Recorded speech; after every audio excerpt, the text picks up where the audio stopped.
بسم الله الرحمن الرحيم. مشاهدينا السلام عليكم ورحمة الله وبركاته، وأهلا بكم في هذه الحلقة التي نتناول فيها الاعتداء على ممثلي حزب هدى بار الإسلامي الكردي في مدينة طرابزون التركية وفي أكثر من مدينة. مجموعة من البلطجية الذين يحاولون الإساءة للشعب التركي المسلم ويقدمون أنفسهم على أن هم قوميين أتراك، وفي الواقع هم مجموعة من اليساريين يعتدون على هذا الحزب لأنه إسلامي فقط. حزب هدى بار غير المعادلة السياسية في تركيا، ووجود هذا الحزب يحل الأزمة الكردية المستمرة منذ 40 عاما، لأن هذا الحزب أفشل المخطط الأمريكي. كان يقدم في الإعلام التركي، الإعلام الأجنبي باللغة التركية، أن المشكلة الكردية هي مشكلة عرقية، لكن الآن وجود هذا الحزب ودخول الانتخابات بقوة أظهر أن المشكلة الكردية هي مشكلة دينية، وأن هناك اضطهاد للمسلمين الأكراد. إذا كان شخص كردي مسيحي أو يزيدي أو زرادشتي يمارس النشاط السياسي فعادي جدا. فالسؤال لماذا يحظر على الكرد إذا كان مسلما، علما أن غالبية الأكراد مسلمين، أن يمارسوا نشاطهم السياسي؟ يعني هناك اضطهاد للأكراد لأنهم مسلمون. نحن نطالب بالمساواة، أنه كله يحمل الجنسية التركية وكلهم متساوون، ومن ثم يسمح للأحزاب الشيوعية التي تتحدث زورا باسم الأكراد من حق الأكراد كمسلمين أن يكون لهم أحزابهم أو حزبهم الناطق باسمهم. فوجود هذا الحزب فضح الاضطهاد الذي يتعرض له المسلمين الأكراد على مدار سنوات طويلة. تعالوا نشاهد. Neymiş? Terörmüş. Polislerle karışıyorlar gördüğünüz gibi.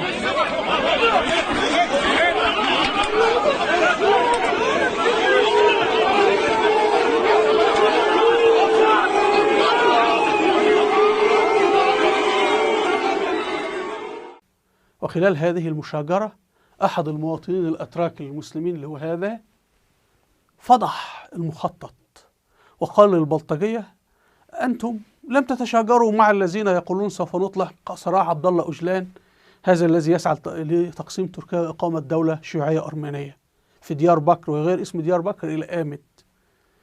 فقال لهم: جدن أبو، يعني اذهبوا لمن يعدون بإطلاق سراح أوجلان، لماذا تتشاجرون مع هدى بار لأنهم مجرد مسلمين؟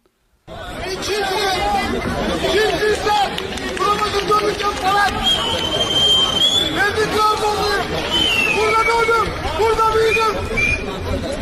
Türkleri HDP'ye, PKK'ya mahkum bırakamazsınız. Gidin özellik isteyenlere konuşun.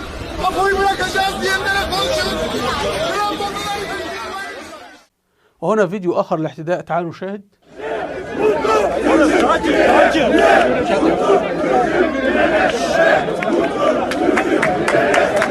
Mutlu Türk'üm diyene ne? Mutlu Türk'üm diyene. Mutlu Türk'üm diyene ne? Mutlu Türk'üm diyene ne? Mutlu Türk'üm diyene.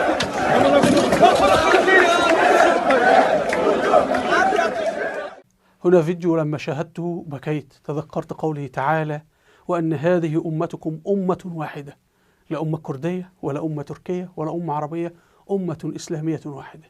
تذكرت قوله تعالى: هو سماكم المسلمين. انظروا حضراتكم، هتجدوا رموز خاصة بحزب العدالة والتنمية، الأعلام حزب الهدى بار، أعلام حزب الرفاه، وهم يحتفلون ويهتفون يقولون: لا إله إلا الله.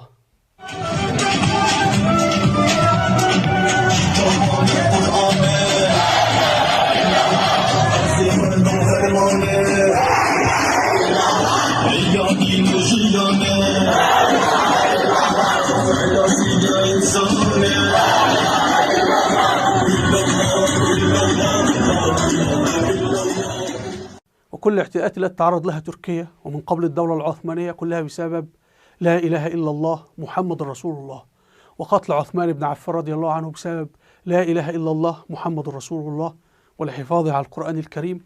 ولذلك البلطجية ذهبوا فيه أمام السفارة التركية في السويد ليحرقوا القرآن أمام السفارة التركية، كما فعل أجدادهم في المدينة المنورة عندما اقتحموا دار عثمان بن عفان وقتلوه وداسوا المصحف بأرجلهم والعياذ بالله. هنا حضراتكم أيضا جانب من المشاجرة. PKK'lısın değil mi sen? Zoruna gidiyor değil mi Müslümanlar alacak diye? Elhamdülillah şeriat kazanacak. وأصدر حزب هدى بار بيان يندد بهذه الواقعة. Dün Trabzon'da seçime yönelik tanıtım standı açan üyelerimize yönelik bir linç girişimi gerçekleştirilmişti. Kısmen kontrol altına alınmıştı. Ancak bugün sabah itibariyle aynı alanda, aynı bölgede arkadaşlarımız stand açıp çalışmalarına devam etmişti. Hakikaten Trabzonlu kardeşlerimizin çok yoğun bir teveccühüyle karşılaşmışlardı. Ancak meydana gelen bu linç girişimi spontane gelişmiş bir vaka değildir. Cumhurbaşkanlığı seçiminde tarafımızı belli ettiğimiz andan itibaren partimiz aleyhinde belli odaklar tarafından sistematik bir tecrit, tehdit, yıldırma politikası yürütülmüştür. Devam eden karalama ve kara propagandanın etkisiyle ülkenin farklı şehirlerinde üye ve gönüllerimize yönelik saldırılar başlamış ve bu saldırılar artık direkt üyelerimizin canlarına kast eder boyuta ulaşmıştır. Özellikle CHP Genel Başkanı ve yetkililerinin, İYİ Parti Genel Başkanı ve yetkililerinin, Mansur Yavaş ve Ümit Özdağ'ın partimizin ismini belirterek yapmış olduğu hedef göstermeler kendine bağlı çetevari yapılar tarafından talimat olarak alınmıştır. Bir yandan HDP'li grupların silahlı saldırıları altında seçim çalışması yürüten üyelerimiz, diğer yanda CHP, İYİ Parti, Zafer Partisi tarafından organize edilen holiganların linç girişimine maruz kalmaktadır. Yapılan saldırılar göstermektedir ki ismi CHP olsun, İYİ Parti olsun, Zafer Partisi olsun veya HDP. Ortak amaçları ülkeyi kargaşaya sürükleme peşinde olan bir kaos ittifakıyla karşı karşıyayız. Biz Hüdapar olarak seçimin başından beri şunu söyledik. Savaşa değil seçime gidiyoruz. Seçimden sonra da şimdi olduğu gibi akraba olarak, komşu olarak, mesai arkadaşı olarak birbirimizin yüzüne bakmaya devam edeceğiz. وهنا أحد قيادات هدى بار اتهم حزب الشعب الجمهوري اليساري لأنه لم يعد حزب قومي تركي واليساريين والشيوعيين بأنهم وراء هذا الاعتداء. فكتب يقول إن حزب الشعب الجمهوري اللي هو الحزب اليساري والحزب الإي بارتي اللي هو حزب مرال أكشنار حزب الجيد، وهذا حزب مرال أكشنار جدها كان بيقود عصيان الأرمن في ديار بكر، المتحالفان مع الحزب العمالي الكردستاني اللي هو الحزب الشيوعي ومنظمة فتح الله جولان وغيرهم يخسرون الآن الأصوات أو الجماهير يوما بعد يوم، ويستمرون في استهداف حزبنا لأنهم يرون أن فرصهم في الفوز في الانتخابات تتضاءل يوما بعد يوم.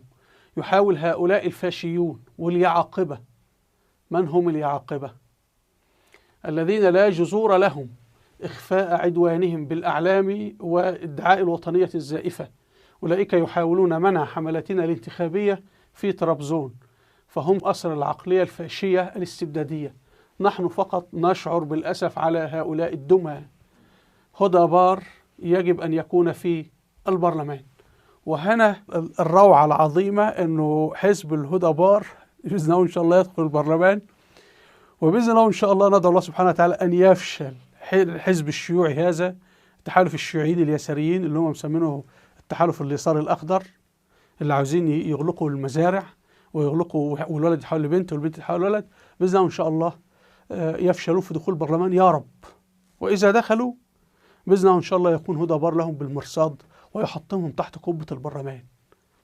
الآن أصبح، كان الأول صراع تركي كردي، لكن الآن الصراع سيكون بين الشيوعيين أعداء الإسلام كلهم في صف واحد وبين الشعب التركي المسلم الذين يريدون تركيا دولة واحدة أمة واحدة، وبين الذين يريدون تقسيم تركيا وتحطيمها. يدخلون بهذا الحزب، حزب الشعب الجمهوري، الشعب الجمهوري تحت مسمى القومية التركية وتحت مسمى القومية الكردية، يؤسسون أحزاب شيوعية إلى آخره.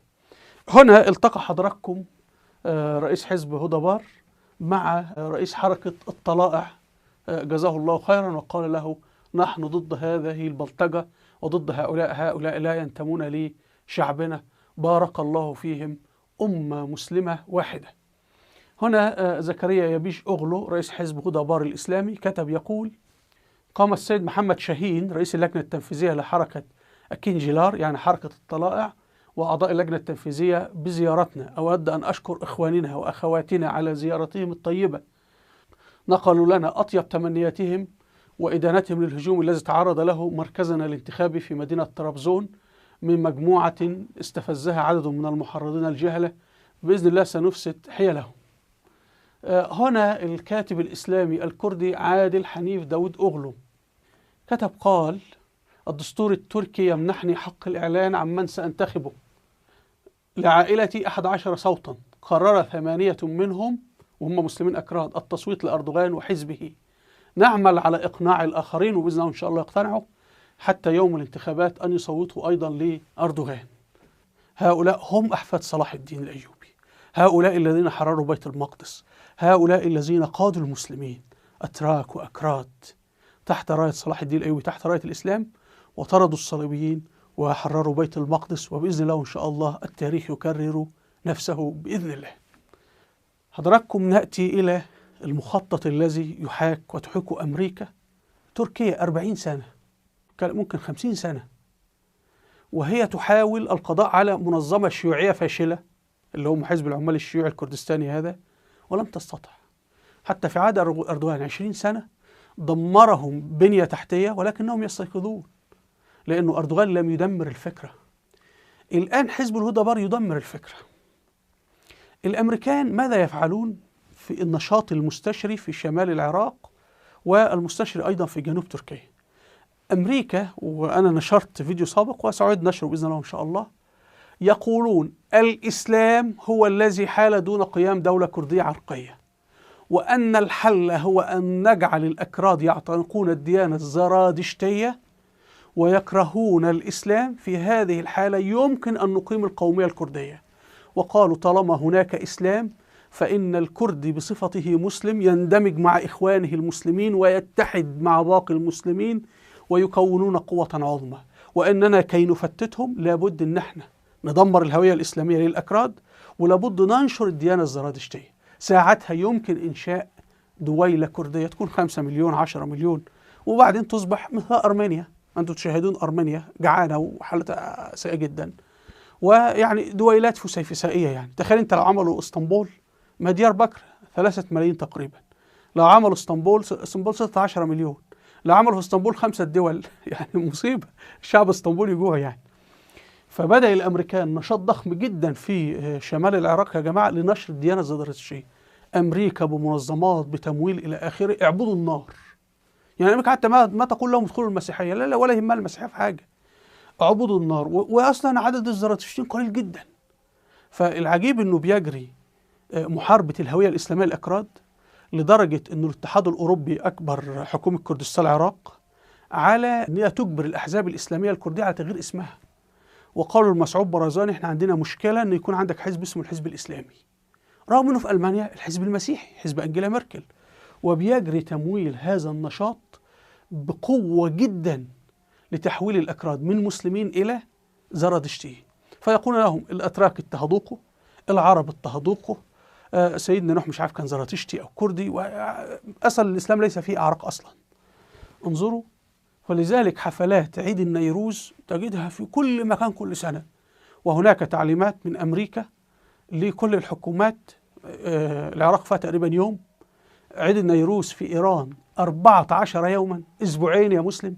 في عيد في الدنيا عطلة أسبوعين لعيد النيروز، عبادة النار، اللي إيران بتسمي نفسها الجمهورية الإسلامية.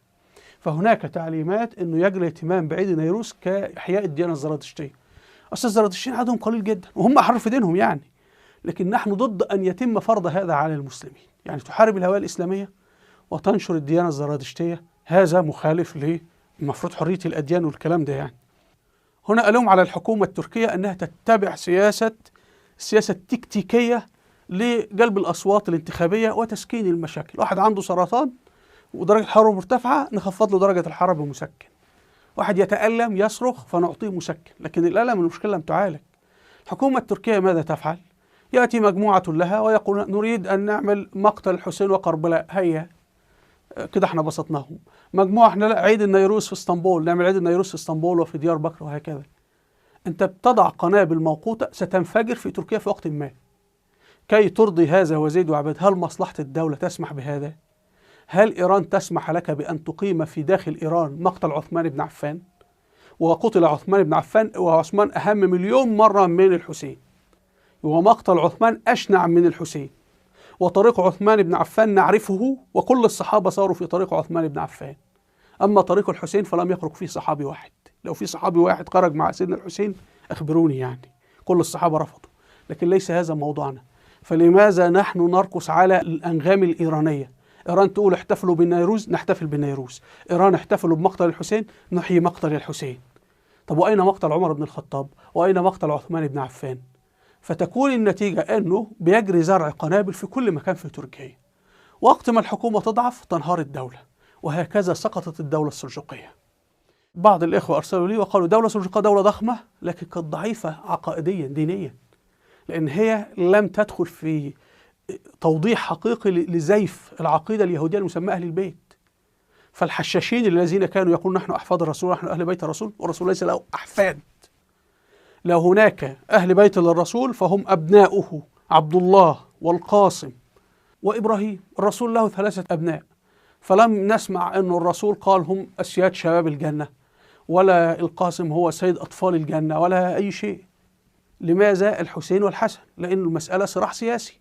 هناك أناس يزعمون نسبهم لسيدنا الحسن أو سيدنا الحسين، ويريدون الوصول للحكم، ويريدون ممارسة القتل في سوريا وفي العراق وضد الدولة السلجوقية من قبل، وضد الدولة العثمانية من قبل، وأسقطوك بهذه من خلال أحاديث مكذوبة على لسان الرسول صلى الله عليه وسلم.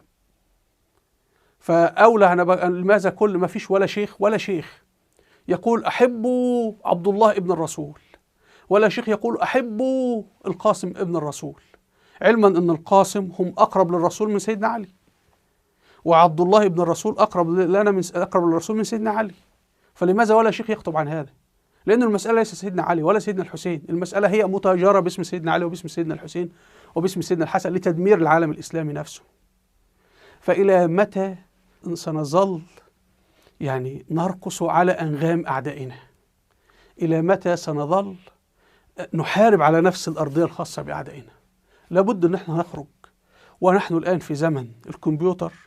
أنا صدمت أن الكتب اللي كتبت، الأشعار والكتب الرجال والسير وكذا، تجعلنا نكتشف الحقيقة اللي كانت موجودة حتى عام 300 هجري، وهو أن العالم الإسلامي كان يقدر ويجل سيدنا معاوية بن أبي سفيان وابنه يزيد، وكان هناك في ذلك الوقت مقتل عثمان بن عفان، وكان يخطب في المنابر في كل جمعة عن مقتل عثمان بن عفان، ولم يكن يخطب عن مقتل الحسين. لكن الدول الشيعية والأحاديث الشيعية عن الحسن والحسين قلبت الأمور تماما، وأصبحنا أمة بلا ذاكرة، فضاعت الدولة السلجوقية وضاعت الدولة العثمانية، والآن ضاعت سوريا والعراق. ومشكلة تافهة مثل هذه لم يجري حلها. سيدنا أبو بكر الصديق حل مشكلة التمرد في حروب الردة في سنة سيطر على دولة مساحتها 3 مليون كيلو متر، لأن أبو بكر كان يهتم بحل الأساس الفكري للمشاكل. لكن في ظل أن تركيا ترك الأساس الفكري للمشكلة، أنا الأمريكان لابد أشهد بهذا. الأمريكان شغالين في معركة العقول 100%، نشاط قوي جدا في معركة العقول. الأمريكان يعطوا تعليمات في العالم الإسلامي كله، عيد النيروز يجري الاحتفال به، كربلاء يجري إقامتها، تدخل في مناهج التعليم، النيروز تدخل في مناهج التعليم، الميادين تسمى بالنيروز، الميادين تسمى بالحسين. لما كان للمسلمين عندهم وعي، كانت الدولة العثمانية اسمها الدولة العثمانية، ومؤسس الدولة اسمه عثمان، وكان أحفاده اسمهم بيزيد، بيزيد الأول، بيزيد الثاني، بيزيد هو أبو يزيد. من هو أبو يزيد؟ هو سيدنا معاوية رضي الله عنه.